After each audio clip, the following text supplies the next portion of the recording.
এরকম করে বক্তে নাসার বাদশা বলল, এই পৃথিবীর জমিনে সব জায়গায় আমার ক্ষমতা চলে, কিন্তু একটা দেশ আছে, যেই দেশটার নাম হলো ফিলিস্তিন। এই ফিলিস্তিনের মাটিতে আমার আল্লাহ তাআলা তিনার ঘর কাবা আল্লাহ তাআলা তিনি রেখেছেন। যে ঘর কাবার কথা আমার আল্লাহ তাআলা পবিত্র কালাম কোরআনে হাকিমে বলেছে। আল্লাহ বলছেন, সুবহানাল্লাযী আসরা বিআবদিহি লাইলাম মিনাল মাসজিদিল হারামি ইলাল মাসজিদিল আকসা। আমার আল্লাহ তাআলা যে মসজিদে আকসা খানা ওই ফিলিস্তিনের মাটিতে আমার আল্লাহ তাআলা বানিয়ে রেখেছে। আমার আল্লাহ তাআলা বলেছে ওই মসজিদে আকসার দাম কত, ওই মসজিদে আকসার মূল্য কত, ওই মসজিদে আকসার আহমিয়ত কত। আমার আল্লাহ তাআলা বলে বারাকনা হাওলাহু। আমার আল্লাহ তাআলা বলেন ওই মসজিদে আকসার চতুর্দিকে আমি আল্লাহ আমার রহমান বর্ষণ করি, আমার দয়া বর্ষণ করি। আমার আল্লাহ তাআলা রব্বে কায়নাত রব্বুল আলামিনের নবী আমার প্রিয়তম হাবিব তিনারও কাবা ছিল ওই মসজিদে আকসা। আমার আল্লাহ রব্বে কায়নাতের বান্দা এই বক্তে নাসার বাদশা বলল, এই পৃথিবীর জমিনে সব জায়গায় আমার রাজত্ব কায়েম আছে। সব জায়গার মানুষেরা তারা আমাকে প্রভু বলে স্বীকার করে। আমার করত্ব আমার করত্বের তলে তারা রয়েছে। পৃথিবীর জমিনে একটা রাষ্ট্র একটা কান্ট্রি আছে যার নাম হলো ফিলিস্তিন। এই ফিলিস্তিনের মানুষেরা তারা এখনো আমাকে তেমন ভালো করে না। বক্তে নাসারের মেজাজটা গরম হয়ে গেল, বক্তে নাসার উত্তেজিত হয়ে গেল। বক্তে নাসার বলল, এই ফিলিস্তিনকে রাখবো না, ফিলিস্তিনকে তছনছ করে দেব। যেমন আপনার নেতানুহু বুলডোজার চালিয়ে মিসমার করে দিয়েছে, যেমন নেতানুহু ক্ষেপণাস্ত্র মেরে বড় বড় বিল্ডিং গুলোকে চুরমার করে দিয়েছে, যেমন করে নেতানুহু বম্বিং করে ওই গাজার লক্ষ লক্ষ আপনার শিশু সন্তানদেরকে পৃথিবীর জমিন থেকে তারা হত্যা করে দিয়েছে। আবার আল্লাহ তাআলার বান্দা বক্তে নাসারও এমন করে বলেছিল।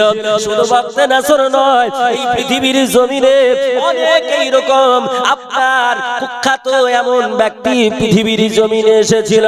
এদের মধ্যে আরেকজন ব্যক্তি ছিলেন যার নাম কোরআন পাকে আল্লাহ তাআলা ফেরাউন নামে আখ্যায়িত করেছে। আল্লাহ ফেরাউন বলে তাকে আখ্যায়িত করেছে। আমার আল্লাহর ওই বান্দা তিনিও বলেছিলেন, আনা রাব্বুকুমুল আলা, I am a big god, I am a big god, আমি হলাম সব চাইতে বড় খোদা। কিন্তু আল্লাহ বলে, ওরে বান্দা শুনে রেখে দে, তুই বড় খোদা হতে পারিস না, কারণ যিনি তৈরি করেছেন তিনি তো হলেন বড়। আমি আল্লাহ তাআলা, আমি আল্লাহু আকবার, আমার আল্লাহ মহান। আমার আল্লাহ বলছে, বান্দারে যদি তুই বড় হোস, যদি তোর ক্ষমতা বড় হয়, তাহলে তুই আমার সামান্যতম একটা সৃষ্টি যার নাম হলো জল, জলের সঙ্গে মোকাবেলা করে দেখ, তোর ক্ষমতাটা একটু বোঝা যাবে। এই পৃথিবীর জমিনে নমরুদ নামে একজন ব্যক্তি এসেছিল। তিনিও বললেন, আল্লাহ তোমার চাইতে ক্ষমতা আমার বেশি, সারা পৃথিবীতে আমার রাজত্ব চলে। আল্লাহ আসমানে গিয়ে আমার আল্লাহকে তীর মেরেছিল। আল্লাহ বলল, বান্দারে তুই বেশি বার বেড়ে গেলি, আমি আল্লাহ তোকে একটা সামান্য ক্ষুদ্রতম প্রাণী দিয়ে মশা দিয়ে ধূলিসাৎ করে দিতে পারি। আমার আল্লাহ তাআলা পৃথিবীর জমিনে এইরকম করে হাজার হাজার মানুষকে দুনিয়ার বুকে দেখিয়েছেন। ও মুসলমানেরা, আমি আপনাদের বলি, মুসলমান যারা ভীতু হবেন না, সন্ত্রস্ত হবেন না, আতঙ্কিত হবেন না, এসআইআর নিয়ে ভয় পাবেন না, আপনি এসআইআর নিয়ে ভয় পাবেন না, আপনার নাগরিকত্ব বিল নিয়ে ভয় পাবেন না, এমন করে বিষয় নিয়ে আপনি আতঙ্কিত হবেন না। কারণ আমরা যারা ভারতবাসী মুসলমান, আমরা কোন দেশ থেকে এখানে আসি নাই, আমরা ভাড়াটে মুসলমান নয়, আমরা অন্য দেশ থেকে এসে এখানে বসবাস করি না। এটা হলো আমাদের পৈতৃক সম্পত্তি, এটা আমাদের বাবার সম্পত্তি। এই দেশে আমাদের জন্ম, এই দেশে হবে আমাদের মৃত্যু, এখানে আমরা কবরস্থ হব। কিয়ামতের মাটি, এই দেশ থেকে আমাদের বডি উঠানো হবে। এ মুসলমানরা চিন্তিত হবে না, ব্যস্তিত হবে না। আমার আল্লাহ বলছে বান্দারে, ইন্নাল্লাহা আলা কুল্লি শাইইন কাদির। আল্লাহ বলছেন বান্দারে, আমার ক্ষমতা বুঝবি না, আমার ক্ষমতা তোমরা কেউ জানতে পারবে না। আমি আল্লাহ, আমি কত বড় মহান মহিয়ান। শোনো শোনো, আমার নবী উযাইর আমার ক্ষমতা বুঝেনি, তাহলে তোমরা পাবলিক বুঝবে কি করে? আমার নবী উযাইর তো বুঝতে পারেন, তো তোমরা পাবলিক বুঝবে কি করে? বক্তে নাসার বাদশা ফিলিস্তিনে বুলডোজার চালালো। এখন যেমন আমাদের ভারতবর্ষে ইউপি উত্তরপ্রদেশ একটি রাজ্য আছে, এই রাজ্যের মুখ্যমন্ত্রী যিনি, ইনি হচ্ছেন আপনার একজন সাধক বলে দাবি করে, যোগী। এই যোগী ছোট্ট ছোট্ট কাজের জন্য, সামান্য ভুলের জন্য বুলডোজার চালিয়ে দিচ্ছে, জেসিবি দিয়ে ঘরকে গুড়িয়ে দিচ্ছে, মিসমার করে দিচ্ছে, আপনার কত মানুষকে ইনকাউন্টার করে দিচ্ছে। বিচার ব্যবস্থা হচ্ছে আদালত, আদালত রায় দেবে, কিন্তু সে নিজেই রায় দিচ্ছে না। পৃথিবীর জমিনে এইরকম অনেক ফেরাউন এসেছে, কিন্তু তাদের রাজত্ব চিরস্থায়ী হয়েছে। জোরে বলেন, হয়েছে? হয়নি। বক্তে নাসার বাদশা বলল যে এইরকম করে শেষ করে দেওয়া হবে।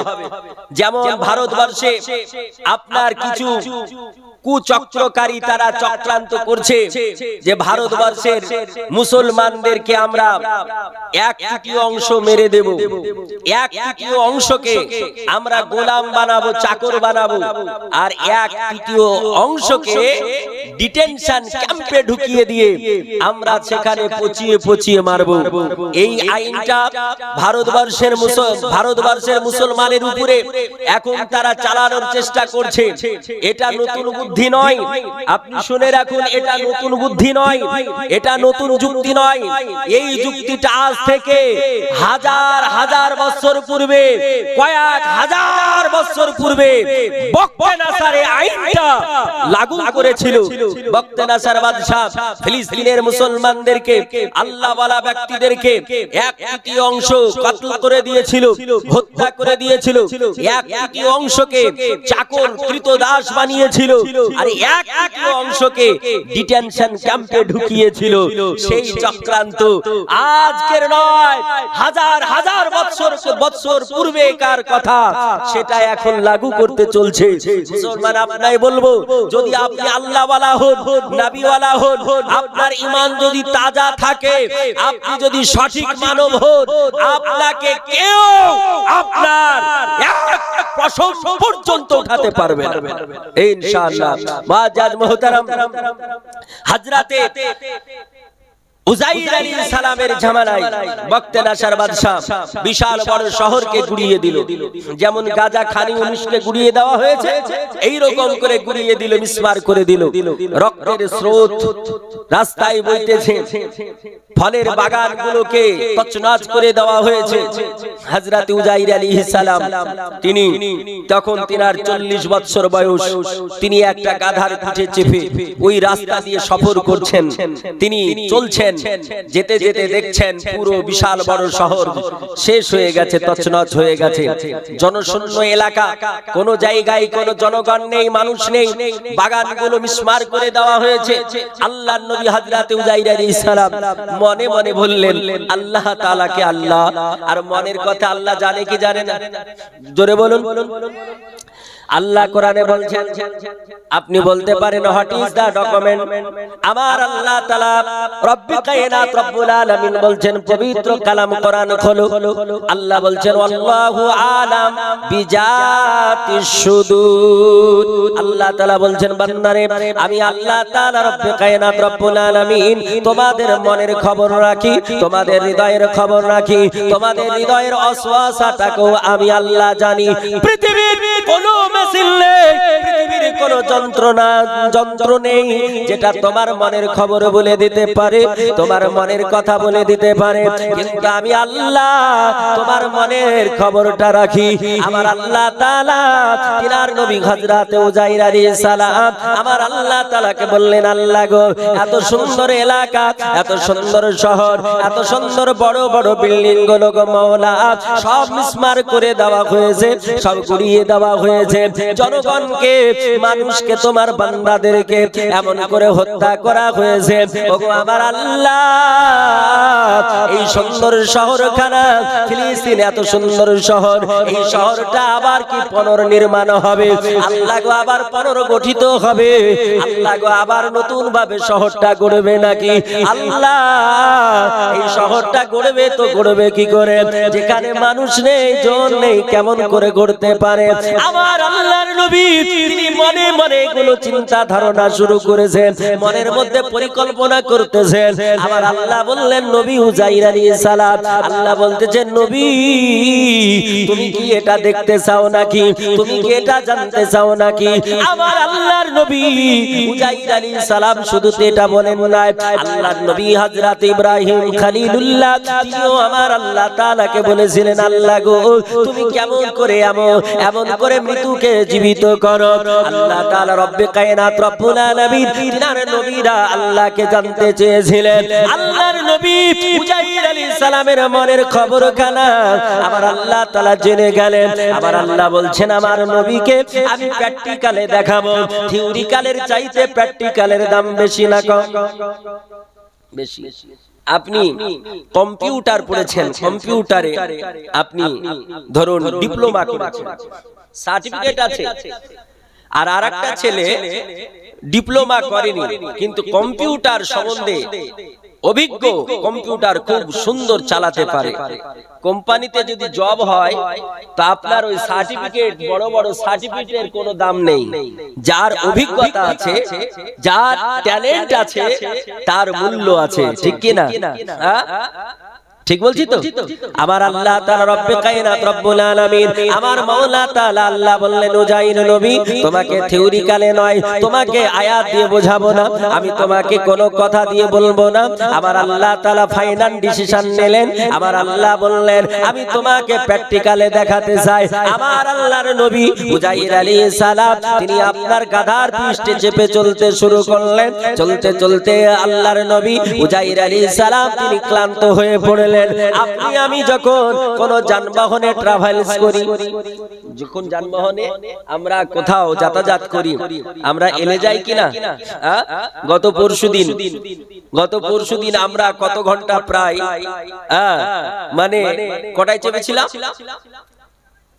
3:40-45 আর নামছি আমরা শামসিতে 4টে। বুঝছেন কিনা? কত ঘন্টা দেখুন, আর পিঠ শুয়ে থেকে ওইলে গেছে। বলছেন কতক্ষণ সিটে শুয়ে থাকা যায়? আপনি মনে করবেন যে বন্দে ভারতে যাব, স্পিডে চলবে, আরাম, বলেন না প্লেনে চলুন, তবু 2 ঘন্টা 3 ঘন্টা যখন বসে থাকবেন তখন আপনার শরীরটা যেন কেমন কেমন মনে হবে, হবে না? জার্নি একটা হবে। তো তিনি গাধার পিঠে চলছেন, কিছুটা চলতে চলতে ক্লান্ত বোধ, কারণ আল্লাহ তাআলা ক্লান্তি ঢেলে দিয়েছেন শরীরের উপরে। আল্লাহ প্র্যাকটিক্যালে দেখাতে চান তিনাকে। যখন তিনি ক্লান্ত হলেন, তিনি কি করলেন? গাধা থেকে নামলেন, নেমে গাধাটাকে একটা গাছের আপনার যে গোড়ায় যে শিকড় থাকে, সেই শিকড় বা জড় তাতে মূলে বেঁধে দিলেন। বাঁধার পর কি করলেন? তিনার কাছে কয়েকখানা রুটি ছিল, রুটিগুলো গাছের ডালে বাঁধলেন। তিনার কাছে আঙ্গুরের জুস ছিল, আঙ্গুরের জুস, এই জুসটাকেও গাছের ডালে বেঁধে রাখলেন। আচ্ছা, আঙ্গুরের জুস হোক আর বেদানার জুস হোক, আপেলের জুস হোক, এই গরমকালে যদি আপনি তৈরি করে বাড়িতে রাখেন, কতদিন থাকবে? কদিন থাকবে? একদিনই থাকা দুষ্কর হয়ে যাবে, দুর্গন্ধ হয়ে যাবে কিনা? আপনি যদি ফ্রিজে রাখেন একটা তরলকে, 7 দিন খুব ভালো থাকবে, 7 দিন পর ওইটা আর খাওয়া যাবে না, বুঝছেন কিনা? তাহলে 1 মাস থাকার কোনো গল্পই নেই, আছে নাকি? একটা রুটি যদি আপনি ফ্রিজে বাদ দিয়ে বা ভাত ফ্রিজে বাদ দিয়ে যদি রাখেন 3 দিন থাকতেই পারে না, পারে? ফ্রিজেও যদি রাখেন 15 দিন থাকবে নাকি? থাকবে না। কিন্তু তখন তো সব ছিলই না। আল্লাহর নবী হযরত উযাইর আলাইহিস সালাম তিনি গাছের ডালে রুটিগুলো বেঁধে দিলেন, গাছের ডালে তিনি আঙ্গুরের জুসটা বেঁধে রাখলেন, আর গাধাটাকে গাছের গোড়াতে বেঁধে রেখে তিনি একটু বিশ্রাম নেবার জন্য তিনি ঘুমিয়ে গেলেন। আর যেমনই ঘুমিয়ে যাওয়া, যেমনই তিনি শুয়ে যাওয়া, আমার আল্লাহ তাআলা, আমার রব্বে কায়নাত রব্বুল আলামিন তিনি বললেন যে হযরত ইসরাঈল আলাইহিস সালাম, ওগো মালাকুল মউত তাড়াতাড়ি করে চলে যাও, তার এই অবস্থায় প্রাণ পাখি উঠায় আনাও। আমার আল্লাহর অর্ডারে আল্লাহর নবী উযাইর আলাইহিস সালাম তিনি ওইখানে তিনি শায়িত হয়ে গেলেন, ওখানে তিনি ঘুমিয়ে গেলেন।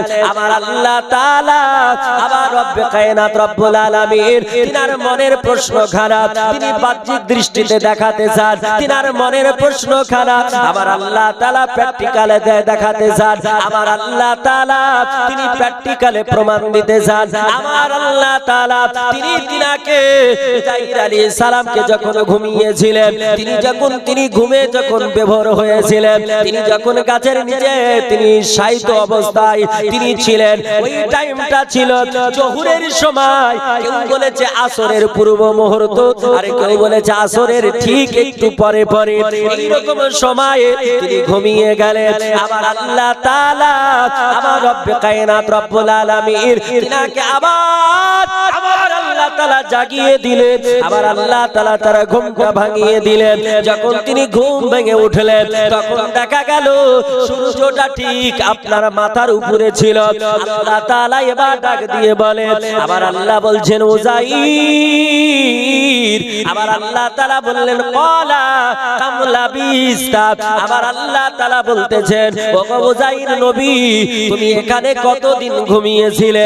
তুমি এখানে কতদিন শায়িত অবস্থায় ছিলে? তুমি একটু বলতে পারো?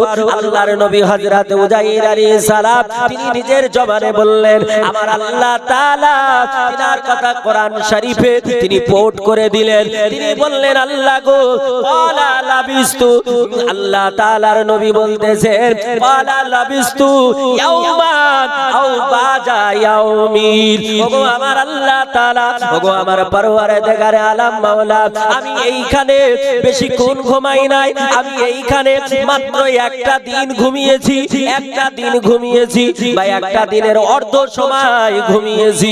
আমার আল্লাহকে বললেন, আল্লাহ একটা দিন বা একটা দিনের অর্ধ সময় ঘুমিয়েছি। আমার আল্লাহ বললেন, না না না না না না, তুমি একটা দিন ঘুমাও না, একটা দিনের অর্ধেকটা ঘুমাও না।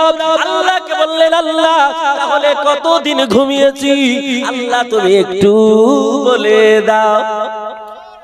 আমার আল্লাহ তাআলা বলতেছেন, আমার আল্লাহ পবিত্র কালাম কোরআনে হাকিম সূরা বাকারা, আমার আল্লাহ তাআলা বললেন দ্বিতীয় পারায়, আমার আল্লাহ তাআলা বলতেছেন, ও উযাইর নবী শোনো, ক্বালা লাবিস্তা মিয়াতা আমির। আমার আল্লাহ বললেন, ও গো আমার নবী উযাইর, তুমি একদিন দুই দিন নয়, একদিন দুই দিন নয়, 1 মাস 2 মাস নয়। আমার আল্লাহ বললেন, নবী উযাইর তুমি পূর্ণ 100 বছর ঘুমিয়েছিলে। কতদিন? মিয়াত আমিন, মিয়াত মানে 100। আবার আল্লাহ তাআলা বলছেন, ও দুনিয়ার বুকের মানুষ শোনো, আমার আল্লাহ বললেন ক্বালা বাল্লাবিস্তা মিয়াতু আমিন। আমার আল্লাহ তাআলা বলতেছেন, ওগো আমার নবী তুমি 100 বছর ঘুমিয়েছিলে। আল্লাহর নবী উযাইর আলাইহিস সালাম তিনি আপনার চিন্তায় চিন্তিত হলেন।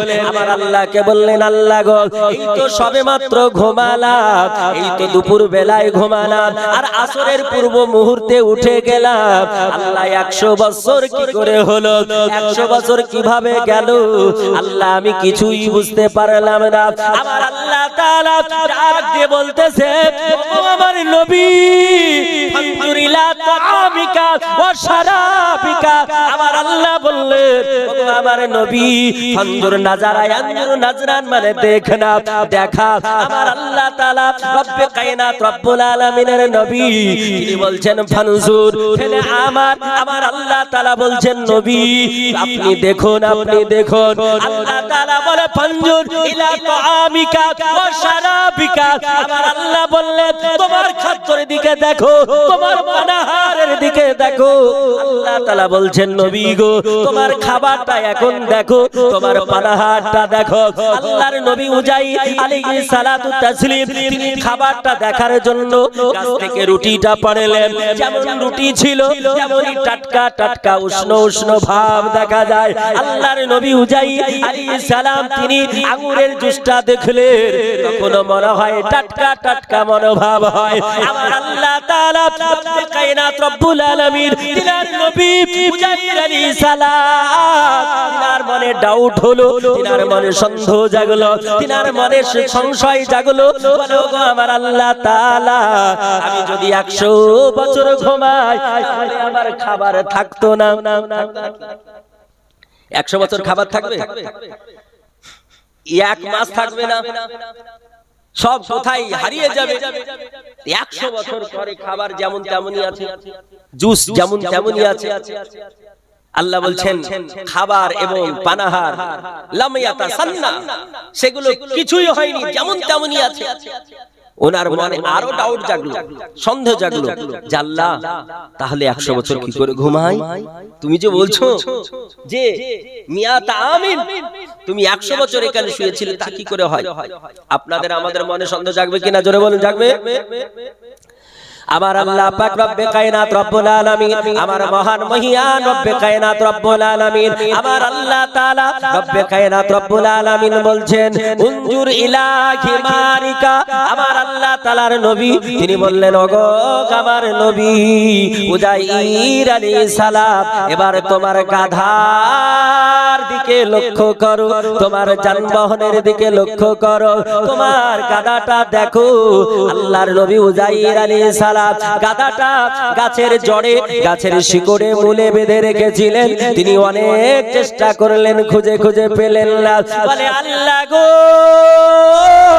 আমার গাধা গেল কোথায় আমার গাধা কোথাও কি ছুটে গেল আল্লাহ বলে না না তোমার গাধা কোথাও যায়নি বলে আল্লাহ গাধা পাই না কেন আমার আল্লাহ বলে ওগো নবী উজাইর আলাইহিস সালাম তোমার ওই মাটির দিকে লক্ষ্য করো মাটির দিকে লক্ষ্য করো আপনি দেখবেন কোন একটা জায়গায় যদি গরু মরে পড়ে থাকে একটা কুকুর মরে পড়ে থাকে একটা শ্রীগাল মরে পড়ে থাকে একটা যদি জন্তু মরে পড়ে থাকে দেখবেন যে এই জায়গাটায় পড়ে মারা গেল পচে গেল মাটির সঙ্গে মিশে গেল কিন্তু মাটিতে একটা স্পট থেকে যায় থাকে না একটা স্পট থেকে যায় মাটিতে একটা স্পট দেখা যায় আমার আল্লাহর নবী উজাইর আলাইহিস সালাম তিনি অনেক খোঁজাখুঁজি করে যখন গাধা পেলেন না মাটিতে ভালো করে লক্ষ্য করে দেখলেন মাটিতে যেন একটা স্পট পড়ে আছে একটা যেন নমুনা দেখা যায় আল্লাহর নবী উজাইর আলাইহিস সালাম আল্লাহকে বললেন আল্লাহ গো আমি এখানে মনে হচ্ছে এইখানে মনে হচ্ছে আমার গাধা মরে গেছে এখানে মনে হচ্ছে আমার গাধা পচে গেছে এখানে মনে হচ্ছে আমার গাধা মাটির সঙ্গে মিশে গেছে বলে গো আমার আল্লাহ গাধা একটা সেকেন্ডে মারা যেতে পারে প্রাণী 1 সেকেন্ডে মারা যেতে পারে কিন্তু প্রাণী 1 সেকেন্ডে মারা গেলে ওই প্রাণীটা কখনো ফেটে যায় না একটা মানুষ হঠকারিতা মারা যেতে পারে বক্তৃতা দিতে দিতে হঠকারিতা মারা যেতে পারে আপনার পৃথিবীর জমিনের একজন বিখ্যাত ব্যক্তি আমাদের ভারতের মিসাইল ম্যান যার নাম জয়নুল ফকির আব্দুল কালাম যার নাম আপনার এপিজে আব্দুল কালাম আল্লাহ পাক রব্বে কায়নাতের বান্দা যিনি আপনার মহীশূরের মাটিতে তামিলনাড়ু রাজ্যে তিনি জন্মগ্রহণ করে সারা পৃথিবীকে আলোড়ন সৃষ্টি করে দিলেন ভারতের মাটিতে তিনি পারমাণবিক দিয়ে গেলেন ভারতের মাটিতে তিনি 4খানা ক্ষেপণাস্ত্র দিয়ে গিয়েছিলেন যিনি এত বড় এত বড় সায়েন্টিস্ট, এত বড় জ্ঞানী, আপনার যেই দিন বক্তৃতা দিতেছিলেন, বক্তৃতা দিতে দিতে ভাষণ চলাকালীন তিনি ইন্তেকাল করে গিয়েছিলেন। এই পৃথিবীর জমিনের মানুষ, আমার আল্লাহ তাআলা মরণের কারো গ্যারান্টি দেয় না। মরণ কখন হবে কেউ বলতে পারবে না। আমার আল্লাহ কাকে কখন নেবে, আর আল্লাহ কাকে কখন পাঠাবে, কেউ তা বলতে পারবে না। কারণ মরণের মালিক আমার কে? হায়াতের মালিক কে? জীবনের মালিক কে? আল্লাহ তাআলা বলতেছেন, দুনিয়ার মানুষ শোনো, আমি আল্লাহ তাআলা তোমার হায়াতের মালিক, আমি আল্লাহ তোমার জীবনের মালিক। আমি আল্লাহ মরাকে জীবিত বানাতে পারি, আর জীবিতকে মরা বানাতে পারি। আল্লাহ কোরআন পাকে বললেন, ওয়া তুখরিজুল হাইয়া মিনাল মাইয়াতি ওয়া তুখরিজুল মাইয়াতা মিনাল হায়। আল্লাহ বললেন, দুনিয়ার মানুষ শোনো, আমি আল্লাহ তাআলা মরাকে জীবিত করি, আর জীবিতকে মরাতে পরিণত করি। এটা হলো আমি আল্লাহ তাআলা। ওয়া হুয়া আলা কুল্লি শাইইন কাদির। আল্লাহ বলছেন, বান্দারে আমি সর্ব জায়গায় ক্ষমতা রাখি। একটু চিল্লিয়ে বলা যাবে সুবহানাল্লাহ? এটা হাত উঠিয়ে বলা যাবে ইয়া রাসূলুল্লাহ? এ মুসলমানেরা, আমার আল্লাহ পাক রব্বে কায়নাতের নবী, আল্লাহ তাআলার নবী হযরতে উজাইর আলাইহিস সালাম বললেন, আল্লাহ গো, তোমার গাধা আমার মারা যেতে পারে, কিন্তু গাধা তো পুষতে পারে না, গাধা তো মাটির সঙ্গে মিশ্রিত হতে পারে না। যদি আমার গাধা যদি একটা দিনে মারা যায়, দুটো দিনে মারা, দুটো দিন হয়ে গেছে, তিনটে দিন যদিও ধরে নি, এক মাস যদি ধরে নি, তবু আমার গাধা এইরকম মাটির সঙ্গে মিশে যেতে পারে না। বলে, আল্লাহ গো, আমার গাধার দিকে লক্ষ্য করে আমি তোমার কুদরত বুঝে গেলাম। আল্লাহ গো, নিশ্চয় তুমি আমাকে 100 বছর ঘুমিয়েছো। 100 বছর না হলে আমার গাধার নমুনা পাওয়া যেত, আমার গাধার চিহ্নত পাওয়া যেত, আমার গাধার হাড় মাংস কোনো কিছুই পাওয়া যায় না, অর্থাৎ সব পচে গেছে। আল্লাহ, তাহলে এখন বুঝলাম আমি 100 বছর ঘুমিয়েছি। তবে আল্লাহ, একটা কোশ্চেন আমার আছে, আল্লাহ আমার একটা প্রশ্ন জাগে। আল্লাহ, গাধা একটা প্রাণী, সে পচে গেল, গলে গেল, মাটির সঙ্গে মিশে গেল, কিন্তু আল্লাহ এত নাজুক হালকা আঙুরের জুস কেমনে রয়ে গেল? আমার আল্লাহকে বলে, আল্লাহ আমার গাধা মরে গেল, আল্লাহ কিন্তু রুটি গরম কি করে থাকলো? আল্লাহ বলছেন, আমি ইন্নাল্লাহ আলা কুল্লি শাইইন কাদির। আমার আল্লাহ তাআলা রব্বে কায়নাত রব্বুল আলামিন, তিনি বললেন, উজাইর নবী, তুমি এখন আমায় কি বলতে চাও? আল্লাহকে বললেন, আল্লাহ গো, তুমি মহান মহিয়ান, আল্লাহ তুমি গরিয়ান, ওগো আল্লাহ তুমি স্রষ্টা, ওগো আল্লাহ তুমি মালিক ও মুখতার, ওগো আমার আল্লাহ তুমি আমার যাওয়ার ব্যবস্থা করে দাও, তুমি আমার একটা যানবাহন দিয়ে দাও। আমার আল্লাহ বললেন, নবী, অন্য কোথাও যেতে হবে না, জঙ্গলে ছোটাছুটি করা লাগবে না, কোথাও দৌড়াদৌড়ি করা লাগবে না। তোমার ওই গাধাটা যেইখানে মরে পচে গেছে, ওইখানে আগুনের ইশারা দিয়ে বলো, কুম্বি জিনিল্লাহ, আল্লাহর হুকুমে জীবিত হয়ে যা। যেমনই আল্লাহর নবী উজাইর আলাইহিস সালাম বললেন, কুম্বি জিনিল্লাহ, সঙ্গে সঙ্গে ওই আপনার মাটির ভিতর থেকে পচা গলা দেহ নিয়ে তিনি ওই গাধাটা আবার জীবিত হয়ে চেঁচিয়ে উঠে গেল। একবার জোরে বলি সুবহানাল্লাহ। আল্লাহর কুদরত। হযরতে উজাইর আলাইহিস সালাম তিনি বলছেন, আল্লাহ তোমার শুকরিয়ার শেষ নেই। তিনি সাজদায় পড়ে কাঁদছেন, সাজদায় পড়ে কাঁদছেন। আল্লাহ বলছেন, উজাইর কেঁদো না, ওঠো, তোমার যানবাহনে চাপো, তোমার গাধার পিঠে আরোহণ করো, চলো। উজাইর নবী তিনি আর অন্যদিকে না গিয়ে বাড়ির দিকে রওনা হলেন। যাই, গ্রামে ফিরে যায়। এখন যিনি যেই রাস্তা দিয়ে এসেছিলেন, তখন তো কোনো বিল্ডিং ছিল না, সব তছনছ হয়ে গিয়েছিল, জনশূন্য এলাকা ছিল, মানুষজন ছিল না। কিন্তু তিনি যখন 100 বছর পর যাচ্ছেন, দেখছেন ওই গ্রাম বিশাল বড় বড় বিল্ডিং, বড় বড় বিল্ডিং, জনগণ, বাগান, জানো কত সুন্দর সজ্জিত। তিনি অবাক হয়ে গেলেন, আল্লাহ আমি এক সময় বলেছিলাম এই দেশ কি আবার গড়বে, কিন্তু আল্লাহ তুমি যে কত মহান, তুমি যে কত মহিয়ান, তা আজকে আমি বুঝতে পারলাম। আল্লাহর নবী উজাইর আলাইহিস সালাম তিনি আস্তে আস্তে আস্তে আস্তে নিজের বাড়ির দিকে রওনা দিয়ে দিলেন। এ পৃথিবীর জমিনের মানব শুনুন, আল্লাহ পাক রব্বুল কায়নাত রব্বুল আলামিনের বান্দা উজাইর নবী আস্তে আস্তে যখন নিজের বাড়ির কাছে চলে গেলেন, নিজের বাড়িটাও তিনি ভালো করে যেন বুঝতে পারতেছেন না, কারণ তিনার বাড়ির আশেপাশে বড় বড় বিল্ডিং তৈরি হয়ে গেছে। আপনি যদি এখন সৌদি যান, 10 বছর পরে আসেন, আপনার বাড়ি কুড়ো ঘর, আর আশেপাশে আরো ছিল সব টালির ঘর, কুড়ো ঘর। 10 বছর পরে এসে দেখছেন সব 5 তলা 6 তলা বিল্ডিং, আপনি একটু অবাক হবেন না? নিজের ঘরই খুঁজে পাবেন না, আমার ঘরটা কোথায় রে ভাই, নাকি? আল্লাহর নবী উজাইর আলাইহিস সালাম তিনি নিজের বাড়ির খোঁজ করতেছিলেন। আল্লাহর নবী উজাইর আলাইহিস সালাম এক এক করে নিজের বাড়ির কাছে যখন পৌঁছে গেলেন, নিজের বাড়ির কাছে যখন পৌঁছে গেলেন, বাড়িতে আওয়াজ দিলেন। আওয়াজ পেয়ে একটা মানুষ যেন বেরিয়ে আসলো, একটা লোক যেন বেরিয়ে আসলো। আল্লাহর নবী উজাইর আলাইহিস সালাম তিনি বললেন, তুমি কে? ওই ছেলেটা বলল, আমি হলাম উজাইর নবীর পুত্র। আল্লাহ পাক রব্বুল কায়নাতের নবী উজাইর আলাইহিস সালাম বললেন, বেটা ভালো আছো? ওই ছেলেটা যাকে লোকটাকে বলা হলো, লোকটা রেগে গেল, কারণ উজাইর নবীর তখন চুল দাড়ি সব যেন কালো কুসকুস করতেছে। 40 বছর বয়স তখন। আমার আল্লাহ তাআলা 100 বছর ঘুমিয়ে রেখেছিলেন, আর ছেলের বয়স তখন 20 ছিল যখন তিনি চলেছিলেন। এখন 100 বছর আর 20 যদি যোগ করা হয় কত হয়? 120 বছর বয়সের মানুষের দাড়ি চুল পাকবে কিনা, বা দাড়ি চুলগুলো সাদা হয়ে গেছে। আল্লাহর নবী উজাইর আলাইহিস সালাম বলছেন, বেটা ভালো আছো? লোকটা নিজের বাবাকে না চিনতে পেরে, উজাইর নবীর সন্তান চিনতে না পেরে তিনি বললেন, আমায় বেটা বলেন আপনি কে, একটু পরিচয় দেন। বলে, বাবা তোমার বাবাকে একটু তুমি বলতে পারো? বলে, হ্যাঁ আমি আমার বাবাকে দেখেছি শৈশবকালে, এখন ভালো করে মনে পড়ে না।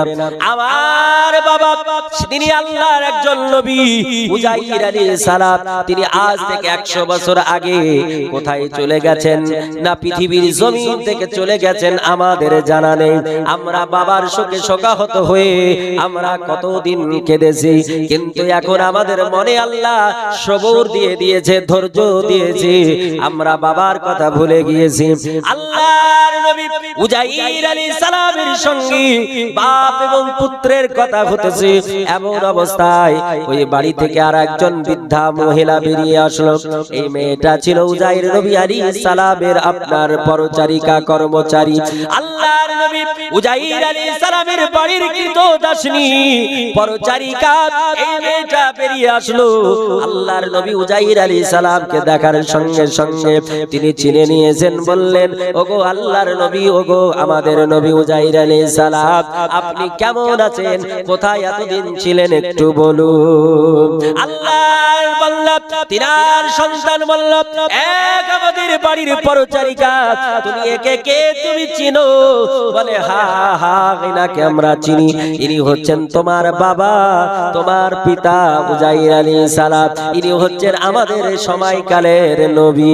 আল্লাহ পাক রব্বুল কায়নাতের বান্দা বললেন, ওগো আমাদের বাড়ির কৃতদাসিনী, ওগো আমাদের বাড়ির পরচারিকা, যদি এটা সত্যই হয় তাহলে বলো, আমি বুড়ো হয়ে গেলাম, চুলগুলো কালো থেকে সাদা হলো, আমার শরীরটা ঢিলা হয়ে গেছে, চামড়াগুলো যেন জড়ো জড়ো হয়ে গেছে, আর এনার চুলগুলো কালো, দাড়িগুলো কালো, যুবক যুবক দেখায়, কারণটা কি? আল্লাহর নবী উজাইর আলাইহিস সালাম তিনি যখন পরিচয় দিলেন, বাবা এবং পুত্রের সঙ্গে পরিচয় ঘটলো, কিন্তু পুত্র বলল, বাবা গো আপনার এই খবরটা একটু জানতে চাই, এমন আপনার দৃশ্য কেন আমি বুঝতে পারি না। আল্লাহ পাক রব্বুল কায়নাতের নবী উজাইর আলাইহিস সালাম বললেন, ওগো আমার বেটা, আমার আল্লাহর কুদরত তুমি কেন আমি উজাইর নবী বুঝতে পারিনি, তুমি তো জানবে কি করে? আমার আল্লাহ পাক রব্বুল কায়নাত রব্বুল আলামিন এই পৃথিবীর জমিনে আমার আল্লাহ তাআলা এমন কুদরতশীল এমন ক্ষমতাশীল আমার আল্লাহ আল্লাহর কথা শুনে অনেকে পাগল হয়ে যাবে আল্লাহর কথা শুনে অনেকের ব্রেন খারাপ হয়ে যাবে অনেকে আল্লাহর কথার বিশ্লেষণ করতে গিয়ে আল্লাহ ওয়ালা হবে আর অনেকে আল্লাহর কথা বিশ্লেষণ করতে গিয়ে বেঈমান হয়ে যাবে এই পৃথিবীর জমিনে আমার আল্লাহ তাআলা একটা প্রাণী বানিয়েছে সেই প্রাণীটার কথা আমার আল্লাহ তাআলা কোরআন পাকে দিয়েছে আবার আল্লাহ তাআলা পবিত্র কালাম কোরআন পাকে ঘোষণা দিয়েছে আবার আল্লাহ ওই প্রাণীটার নামে একটা সূরা অবতীর্ণ করেছে সেই সূরাটার নাম হলো সূরাতুন নামল সূরাতুন নামল নামলাতুন মানে পিপিলিকা নামলাতুন মানে হলো পিঁপড়ে এ মুসলমান আল্লাহর কুদরত শুনুন একটা ছোট্ট ক্ষুদ্র প্রাণীর কথা আমি আপনাদের শোনাই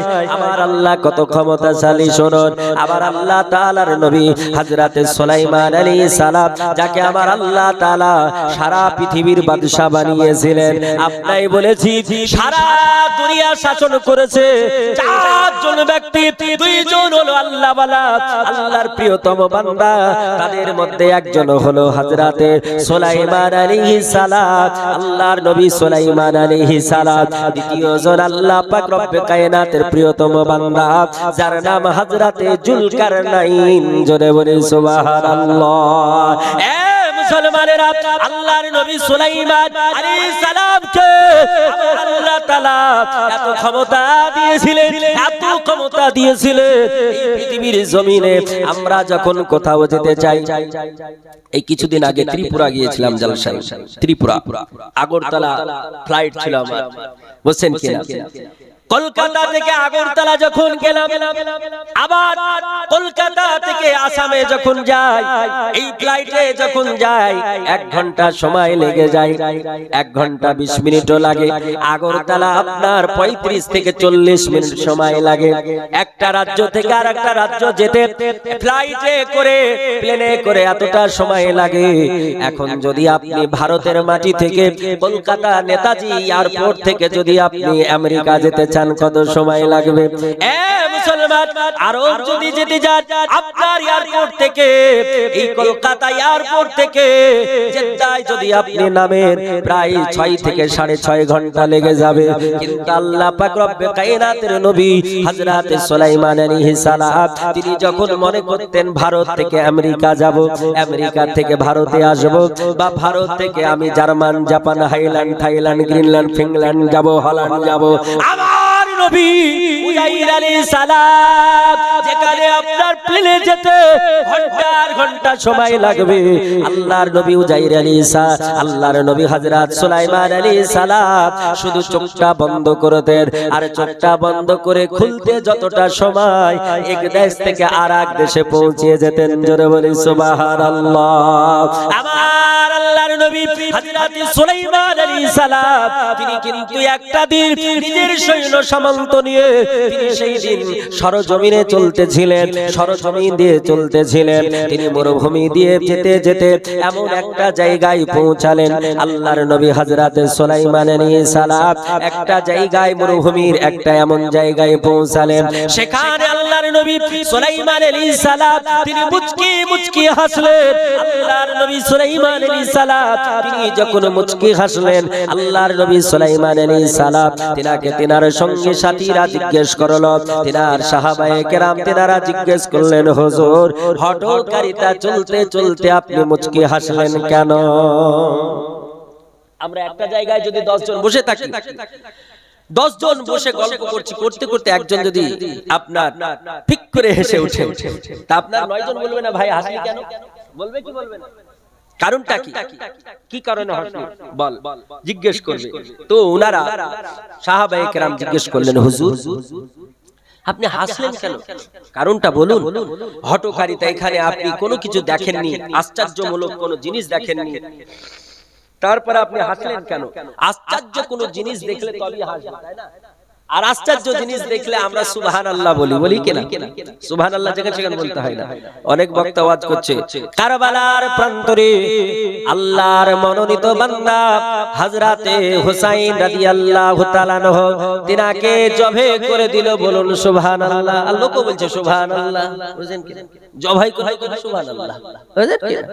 হ্যাঁ, কোন জায়গায় সুবহানাল্লাহ বলতে হয়, কোন জায়গায় ইন্না লিল্লাহি ওয়া ইন্না ইলাইহি রাজিউন বলতে হয়, কোন জায়গায় আলহামদুলিল্লাহ বলতে হয়, কোন জায়গায় মাশাআল্লাহ বলতে হয়, এটার জন্য পড়াশোনা লাগবে, বুঝছেন কি না? পড়াশোনা লাগবে, শুধু আওয়াজ দিয়ে কম্পিত করলে হবে না। এ মুসলমানেরা, আমার আল্লাহ তাআলা দুনিয়ার মানুষকে